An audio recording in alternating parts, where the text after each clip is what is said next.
relation to transport in Ireland. That's Dublin Airport, where it's a fantastic facility for us to have.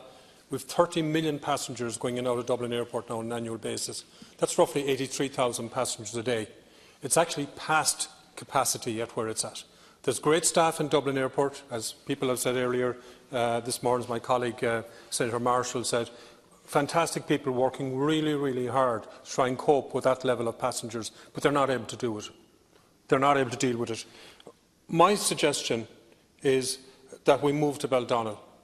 Baldonnel is an airport there, ready, completed. It's being used by the Air Corps. It's owned by the Department of Defence. And it's something the runway has got the length to take the vast majority of commercial aircraft in this country.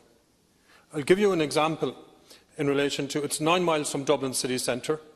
It's near a significant number of business parks. It's a greenfield area. If you look at other airports in other cities, look at Belfast, for example. Belfast City Airport have 2.6 million passengers. Belfast International, 5.8 million. 2 airports in Belfast. 2 airports in Glasgow, Prestwick and Glasgow City. Warsaw, 1.7 million passengers. There are 2 million